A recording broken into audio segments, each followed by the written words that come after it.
Hi, welcome to the Corner of Knit and Tea, episode 429. My name is Laura. I'm also known as Fluffy Kira on Instagram and Twitter. I blog over at thecornerofknitandtea.com, and that's where this episode and every episode show notes will be. I have an Etsy shop called The Corner of Knit and Tea, where you can buy my hand-spun yarns and knitting patterns. And currently we are just about to get started on Tour de Fleece in the Corner of Knit and Tea Ravelry group and the Team CKT Facebook group. And I'll talk a little bit more about that when I get to the spinning section. I have lots to talk about with that. So hi, how are you? It is Monday, June 26th. I look up at the corner of my computer so I can see precisely what the date is. I hope that you are doing well. I had a really nice weekend actually, and I've gotten lots of crafting done. It may not look like a ton of progress, but I will share with you all the things that I have been working on. On Friday, I left work just a smidge early, and I went up to look at a new stationery store that is here in Kansas City. It's called Mayday Paper and Post, and it is in Midtown, and it has a really fun selection of greeting cards and journals and stickers and mugs and all kinds of fun things. So that was a little bit of a field trip for a Friday afternoon. Saturday, I was super productive. I slept in late, but then I went to lunch with my husband and I finished the blocks on my quilt, and I met with a book club and we chatted about books for an hour or two, and then I rode my bike and I made dinner and I'm working on knitting projects, and so it was really super productive. And then Sunday, mostly I just hung out on the couch. I did do a little bit of crafting, but not nearly as much. So that was kind of my weekend. I'm looking forward to a nice week. It is hotter than you know what here. It has been in the 90s, so I'm wearing my one of my hand knit tees. This is and now I'm going to forget the name of it. I knit it 2 years ago, or about a year ago when I was on vacation, and it is made out of a single skein of Zen Yarn Garden, and it is their gradients, which is 750 yards per gradient, and the tee is made from the top down with ridges, and I will remember what it is called. It was in the show notes from a while ago, but I will add it to these show notes, or it will come back to me. It is one word, and it is basically the designer's name, and I can't remember, but you knit it basically top down in the round, and then you can knit all the way through the gradient, or you could do it in fingering weight yarn, and it is super easy. I did do some short rowing at the back of the neck. I can't remember whether that's in the pattern or not, but I did, which is great because it helps me know which is the back and which is the front, and it's perfect for today, which is really warm.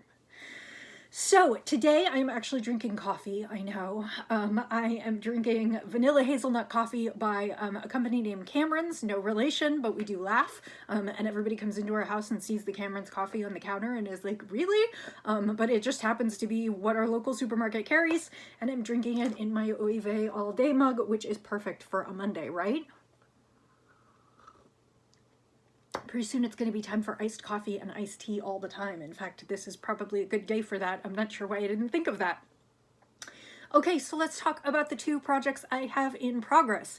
I am almost done with the socks I have in progress. I am knitting these as a sample for Zen Yarn Garden, using their new gradient sock blanks that are basically two strands together. So when they dye them in the gradient in the blank, and then you knit from the blank, and you can knit one strand at a time. So I'm doing 2 at a time socks, and this is what's left of the blank, which is not a lot. I will show you the socks in just a minute. I am really hoping that I will get to the blue out here. I just need to keep knitting, and I don't know if I'll need to add some calf shaping. I'm getting pretty darn close, and I don't know if I will 100% finish the cake. I am using a pattern from Knit Picks, and it's called 2 at a time toe up socks, and it is more of a recipe than it is a pattern. It doesn't have a lot of exact numbers in the pattern. It just talks to you about how you would want to knit socks.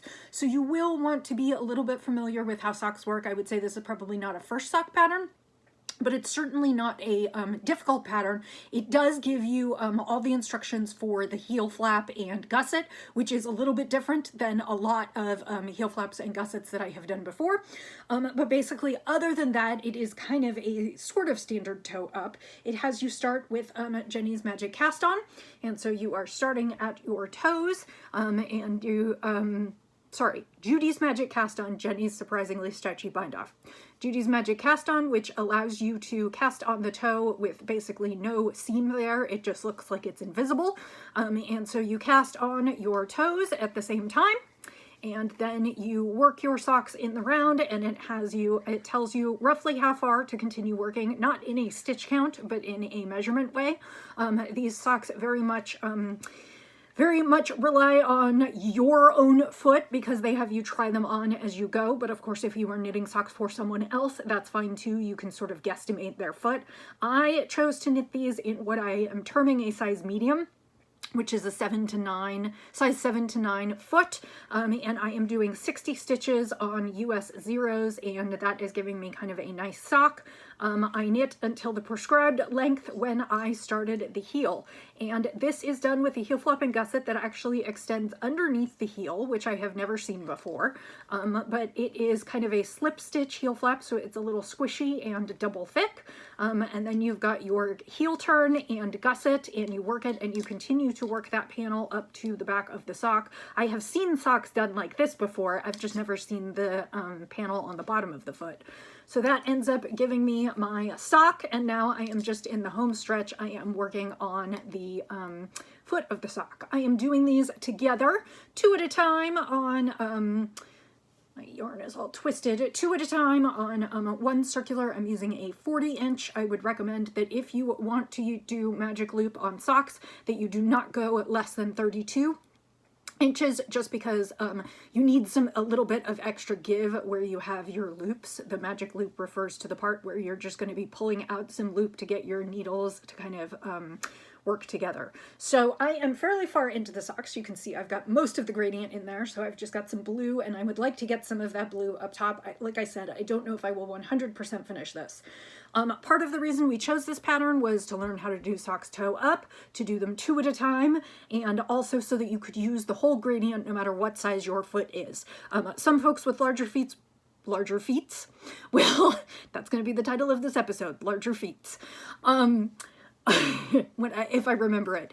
Some folks with larger feet will need to use the whole gradient. Some of us with smaller feet might not, but when you work toe up, you can actually go until the yarn runs out. The problem when you start top down, which is my preferred way to knit socks, but the problem when you start top down is you have to guess. If you want to use the whole gradient, you would have to guess and hope that you leave enough for the foot and then don't have to come in with something else at the toe. So I decided to start that way, and we will be doing a Tutorial Tuesday, which is a free tutorial that Zen Yarn Garden puts on many Tuesdays of the month. We will be doing one on this sock, and you can either choose to purchase a gradient from them, or you can just do these socks with what you have at home. Like I said, this is an interesting pattern. I actually may end up knitting it again for myself because I'm really curious about this heel and how this heel feels and how it is to wear. And so this is a sample, so this will be mailed back to them, but I'm thinking about maybe knitting my next pair of socks, whatever those are, using this pattern so I can test out that heel for myself. So that is what I've got going on, and I will definitely finish those this week, so by next week, hopefully I'll be able to show you those.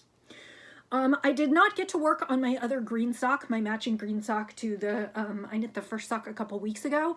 My hope is that I will finish these early-ish in the week, in the next couple nights, and then I will finish that one before the end of the month, and then I will have 2 pairs of socks for June done, which is really nice. The other pair is one that I'm doing for Knit the Rainbow. I'll bring those back and talk about them when I work on it next. If not, it will be a good second sock to finish during the Tour de France, which kicks off on Saturday, July 1st, and I will mostly be spinning during Tour de France, but I do a little bit of knitting. So yeah, so that's that project. The only other project that I have brought to show you is my hand spun Weekender. The Weekender is a it's not a top down. The Weekender is a kind of comfortable, oversized sweatshirt feel sweater done in stockinette, reverse stockinette, and with a few little textural details, and it is designed by Andrea Mowry, who is Drea Renee Knits. It calls for quite a bit of ease. Normally it calls for about 10 inches of ease, which is a little bit more than I wanted. So normally I would knit the size medium for a 38-inch bust. That would result in a 48-inch sweater. I decided to knit the next size down because I didn't want quite that much ease. So I am knitting the size small, which will result in a size 44-inch sweater, which will give me about 6 inches of ease. And I think that that will be nice. It will be roomy, and you know, it will still give me that slightly oversized look, but I tend to feel a little bit sloppy in something that's got 10 inches of ease. It ends up being a lot of fabric. So I am using my own hand spun for this, and this is some yarn that I actually spun to be for a different purpose, but I am using it, and as you can see, this ball has, I worked from the center out, so this ball is definitely diminished in size. This was from a patchwork kit and one other braid that I got from Hello Yarn, and I spun it last summer during Tour de Fleece. So it's very exciting that this is leaving the stash and becoming a sweater. And I have one more cake that started at this size, so it's about 8 ounces, and I'm really pleased because I think I'm doing fine on my yardage. I'm kind of hitting the milestones that I thought I wanted to hit to be sure I had enough yardage. So the pattern starts at the bottom. It has a split rib hem, and then you're working up in the round until you get to the split for the sleeves, and then you'll work in front and back, and then eventually you'll pick up and finish the drop sleeves. So I just got to the split last night. I have maybe an inch and a half done. So this is what I have so far. This is the sweater so far, and I am absolutely loving it.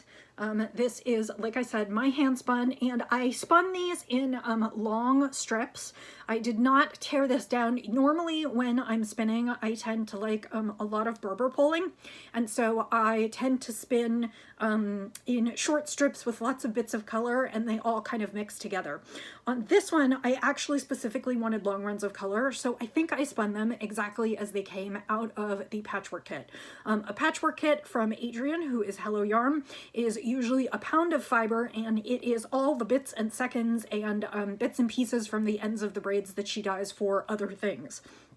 Or it can be a test dye for a colorway where she'll test it on a pound or two of fiber, and then she tweaks it slightly before she uses it for club or for something else, and so she'll sell off the test dye. Otherwise, it's bits and pieces from various braids that she has dyed over time. She generally tries to, I won't say color match, but she does try and group like colors together. And so it's just an interesting, this was very much a kind of reds and purples and pinks and oranges, but there's also a little bit of blue and some other colors in there. And what I wanted to use this for, I wanted it actually to be slightly longer runs of color. So what I did is I picked up those chunks, which are kind of, so let me see, okay. So this is a braid of fiber, and often what the dyer will do is the dyer will lay out the fiber, and they might bend it in places, but they will lay out the fiber like this, and then they will dye it. They will paint the dye on, and again, they might twist it back up on itself so you have sections of repeating colors. They might not, but then this becomes sort of what they send you. And so what I spun was I spun kind of this full amount, except that they were not necessarily long chunks. So this might have been the whole chunk, and I just spun it that way so I'd have a little bit of pink and a long bit of yellow and then a long bit of blue. Obviously this is a different fiber. I'll talk about this in a minute, but so some were long chunks, some were skinny chunks, some were small chunks, but what I didn't do is often when I'm spinning, I'll divide this into half, and sometimes I'll divide it again into quarters, and that means as I spin through things, obviously the length that this is going to spin is less than the length that all of this is going to spin if I spin it all at once, if that makes sense. So this one I spun in bigger chunks so that I would get these stripes even on my sweater, and I really, really love these stripes. So I'm loving the way this knits up, and you can see I actually split for the front and back here, and I got maybe an inch or so, maybe 2 inches, I don't know. This is pulling it, so I'd have to lay it out flat to do the measurement. But now I am doing one of the sides, and then it will go up, and then there's ribbing up at the top. So I am on where I would like to be in terms of yarn usage, and I think I will have plenty of yarn I did abbreviate the body a little bit. The body called to be 15 inches before the split, and what I did is I knit to 13 or 13 and a half. So from here on the back side, it's, well, it doesn't look like that now, but I'm pretty sure it is because I laid it down. Yeah, it's probably about 13. So my body's going to be just a little bit shorter, and I did that so hopefully I have enough to finish the front, the back, and 2 full sleeves. Of course, because I did that, I'll probably end up with extra because isn't that the way it works? But I think I'm going to be fine, and I think when I block, I'll get a little bit more on the body as well. So we'll just see. But that is my sweater so far, and I'm really, really enjoying it. It's not colors that I have anywhere else, and I love some of the pops of like purple and pink and just the sweater, I should say, the reason you're seeing ends is because the sweater is knit inside out. The sweater itself is done in reverse stockinette. Because you would have to purl every round to get a reverse stockinette sweater, Andrea Mowry has you knit the pattern inside out, which is really brilliant, and it really makes for some nice knitting. So actually this is the way the sweater is going to look, and it does have this slip stitch detail at the center of the front and the back, but it looks roughly the same. The only thing I will say is that it blends a little bit better between the colors because you get that sort of what you would get in a fade. If you were doing it, you get some kind of blending between it because when you change colors on the wrong side in the purl stitches, it kind of the loops interlock as part of the way you make the stitches. So that is actually the finished side, but I am still knitting it inside out. And of course, now that I'm working back and forth, I am knitting and purling, but you did not need to knit and purl for the first half. So, and then I assume the sweater sleeves will be kind of the same way. So that is where I'm at on that one. I'm pleased with my progress. This was kind of a spur of the moment cast on because my knitting group just kind of decided to spontaneously knit this one. And so I don't have a definitive timeline. If I were to finish it in July, that would be great. Again, I'll be doing a lot of spinning in July, so I don't know if that will happen, but this is kind of a work in progress, and it feels really nice to use up some of my hand spun. I love knitting with my hand spun. It's kind of the ultimate in just one more row to see what color pops up next, because unlike commercial yarn, like there's no repeat, there's no rhyme or reason, and because I spun all kinds of different lengths of strips together, and I spun them all long, there are a whole variety of different colorways that can be put together in the course of this sweater. So it looks beautiful. I absolutely love it. I will be taking tons of close-up photos, I'm sure, when I'm done, so you can see all the colors in there, because even though it reads kind of as a fall color, greens and oranges and reds and stuff, that's actually not, I mean, there is a little bit of that in here, but there's also purples and pinks and oranges and like petal pink, and there's just all kinds of colors. So let's talk about the spinning section, which this week actually will be a little bit longer because I'm going to do my primer on Tour de Fleece, and I brought some stuff for prizes, and then I also have a couple spins to show you. So Tour de Fleece kicks off on Saturday. If you have not participated before, it is an event for spinners. It was the brainstorm of David of Southern Cross Fiber and several other individuals years and years ago. It is technically a Ravelry event. That's where it originated. I understand that there are problems with using Ravelry, and so I have opted to make my event more inclusive of any and all platforms and any and all participation. So I'll get to that in a minute. Tour de Fleece runs concurrently with the Tour de France, which is a big bike race that takes place in France in usually the very end of June or very beginning of July through the second or third week of July. The tour itself runs for, I think, 22 or 20, well, I guess this year it's 24 days.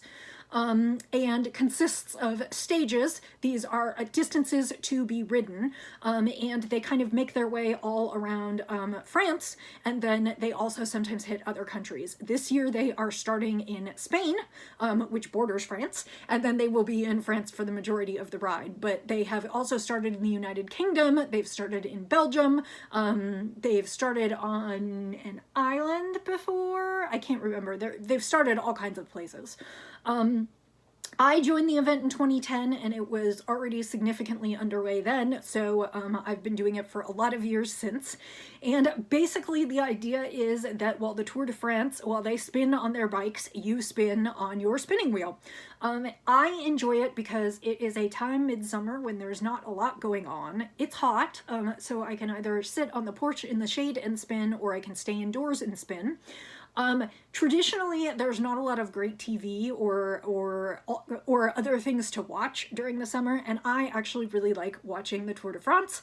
I was a French minor in college, so I like hearing the language, I like seeing the countryside, and so Wes and I actually, my husband and I tune in, and my husband's a bike rider, not that kind of bike rider, but my husband is a bike rider, and so we enjoy tuning in and watching the Tour de France each summer. So this year the Tour de France runs from the 1st through the 24th. There are a couple rest days, as there normally are. There are a couple challenge days, which are the days that the riders ride their most challenging stages. They're either the longest or they have the most elevation. They're the hardest stages, and then usually the rest day is right after that. So every year I kind of put together a team, and my team is kind of a no muss, no fuss, not a lot of rules team. So I encourage you to spin and make of this event what you will. You can spin any fiber, you can spin on any spinning device, you can use a spindle, a charka, a spinning wheel, and an e-spinner, whatever works for you, however you produce yarn, that is fine. My goal is to spin every day, and usually I have kind of I'd love it if I could spin this many pounds, but you do not have to have that. Some people have a spin 15 minutes a day. Some people have a finish one spin for a project. You know, it is whatever you choose to make of it. So here are the not very stringent rules. Because this is a Ravelry event, I do host a thread in my Ravelry group, which is the Corner of Knit and Tea, and there is a thread in there called Tour de Fleece 2023, and you can participate on Ravelry if you are comfortable doing so, if you would like to. The chat thread is there if you would like to chat, share pictures, cheer each other on. Because I know that Ravelry is not a safe space for a lot of people, I have also expanded it onto other platforms. I do have a Facebook group called Team CKT, and you can join that group. I believe I have it set up so I have to approve you, but you are welcome to join it. I will put a link in the description here, and then there will also be a link in the show notes for as long as the Tour de Fleece is running. You are welcome to join there if you would like to participate there. I should say you do not need to participate in multiple places. I am trying to provide reasonable alternatives for people who want to participate in one and don't want to participate in another. I understand Ravelry is not a safe place for a lot of people. I also understand a lot of people really hate Facebook and refuse to do that.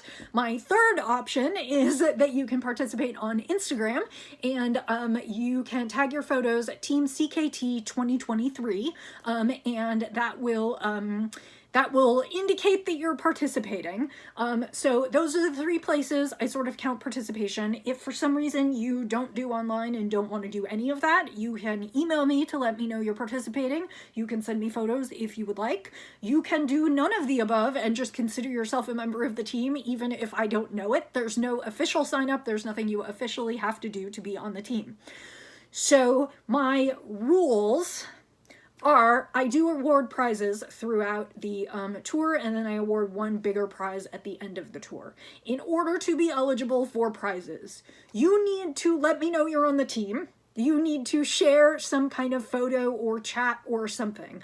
I aggregate from Ravelry, Facebook, and Instagram, and I award from the different profiles. So it doesn't matter where you participate. You do have to sort of announce your participation if you would like to be eligible for a prize, because otherwise I don't know you're participating and I can't include you in that drawing. I do drawings through using random number generators throughout the 3 weeks of the tour, usually once or twice a week, for prizes, and from those I pick from all the chatty posts. So those who chat more and who share more photos tend to be entered in to win more times during those chatty sessions. But all you have to do is chat. You can comment on someone else's braid, you can show what you're spinning, you can talk about your plans, you can just cheer the team on. It really doesn't matter. There's no specific content, and again, you can post it anywhere you would like, or send me an email if you don't want to post publicly, and you will be considered in those chatty drawings. At the very end of the tour, what I ask people to do is usually I give them a day or two. I ask them to photograph all of their finished spins and tell us what they accomplished during the tour, and everybody gets one post for that, which means everybody is entered equally into a drawing for the final prize, and that is also random number generated. So I try and make it easy to participate. You can participate on my team and as many teams as you'd like. I have no problems about double dipping. You do have to follow the other team's rules. If they have rules about it, that's on them.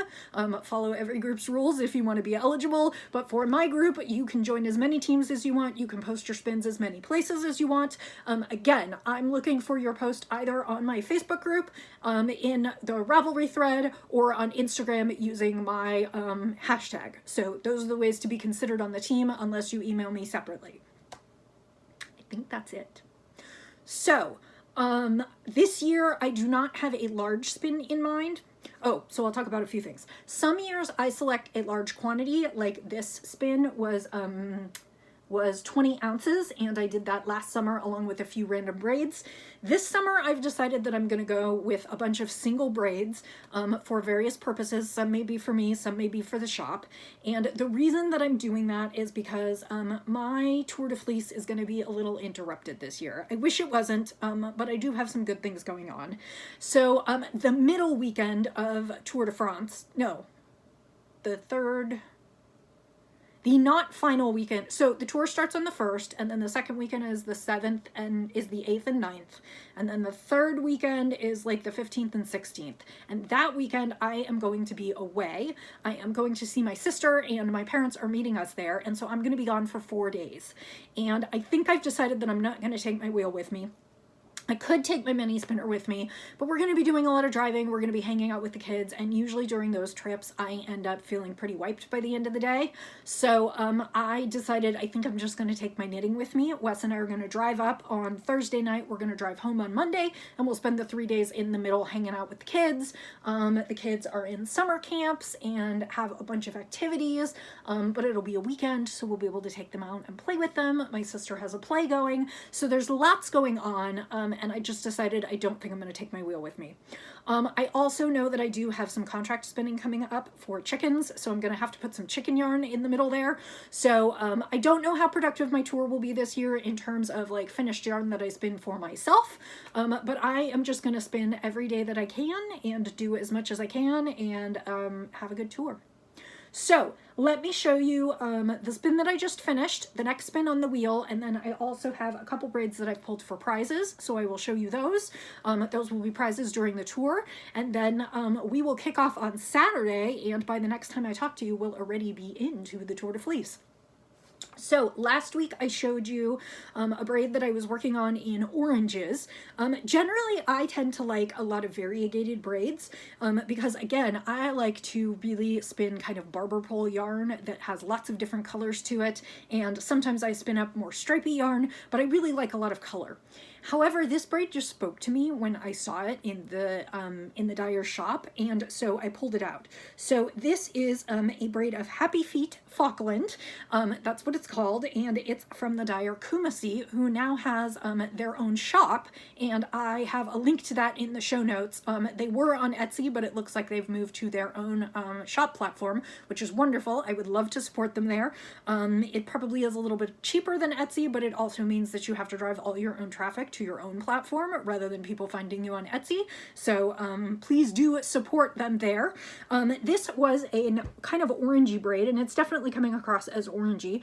At first I thought it was kind of a rusty orange, like a fall orange, and as it turns out what it really is it's actually sort of a coral braid. It's got oranges and pinks and reds, and it's just got a lot of fun variation in it, and it's pretty subtle. I mean, it will knit up fairly subtly, but I spun this sort of in a fractal So on one half, I pulled it apart into thin strips, and then on the other half, I spun it straight through. So that means part of it has short repeats and part of it has long repeats, and it ends up giving you some sections where the colors overlap and some sections where two slightly different versions of the color come together. So again, this is kind of a semi-solid braid. It's definitely got some variation, but it's not hugely variegated. And I'm calling this one Coral Dreams.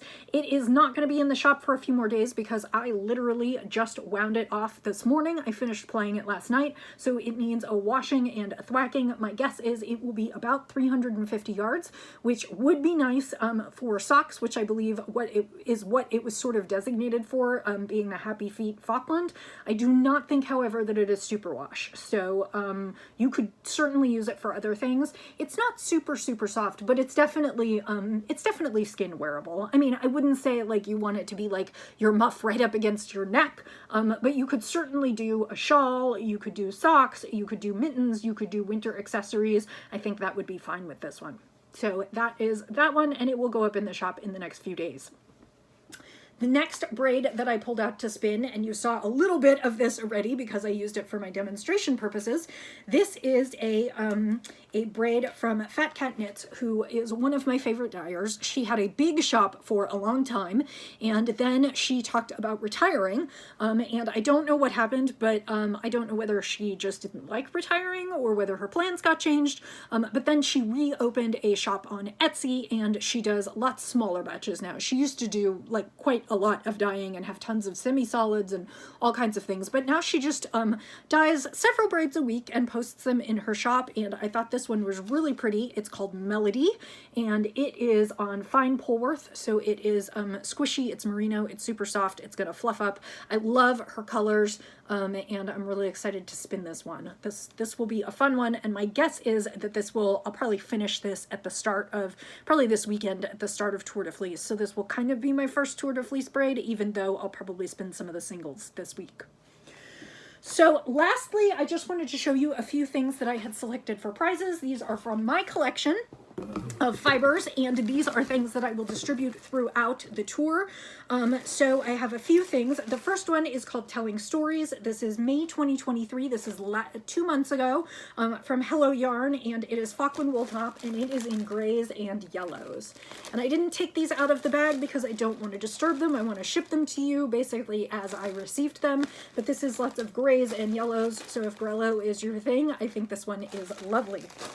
The second one is the second installment of my Fiber Club from Northbound Knitting, and I will have to go into this one to see, sorry about that.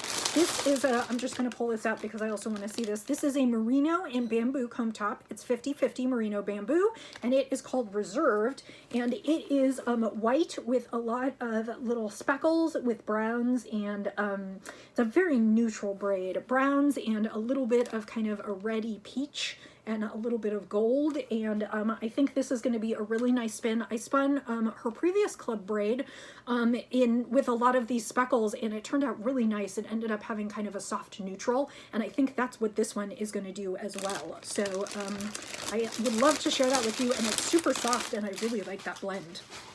The next one that I pulled out of my stash is one dyed by Apothecary Fibers, and she is another one of my favorites. And this is Rambouillet, and this was dyed as part of a partnership with Indie Untangled, and it was a series on the national parks, and it was kind of sunset over a park. So it's got reds and oranges and greens and purples, and I actually already spun up the twin braid to this, but it is really, really lovely. And again, this one is it's sealed, so I'm not opening it, and I will send it to you as I received it.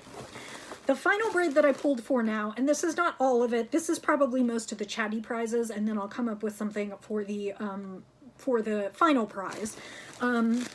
This is called Seething Sea. It is November 2022 Fiber Club from Hello Yarn, and it is Finn Wool Top. So, and this is in blues and greens and just a little bit of brown. This is definitely an angry ocean, or a seething sea as it is, and I think that will spin up really beautifully, and Finn is really great for outerwear. It would make lovely boot socks or mittens or a hat. It would be really, really nice. So those are the braids that I have picked so far from my own stash to send out as prizes. Again, I would encourage you to join our team wherever you would like to if you are a spinner. There are no, I should say there are no limits on where I will send prizes, like international. Welcome, everyone's welcome. Prizes will go anywhere. And like I said, I do all my prize generation by random number generator. And I hope that I'll see you somewhere in one of our threads or in Team CKT on Facebook or on Instagram. Whether or not you choose to join our team, I hope that you have a wonderful Tour de Fleece and you reach all of your spinning dreams. And I will say to all of you, thank you for joining me again today. I hope you have a lovely week ahead. And I will see you next Monday, which will be July 3rd, right before the July 4th holiday. And until I see you then, I will say, as I always do, happy knitting, happy spinning, happy sipping, and I'll see you next time. Bye.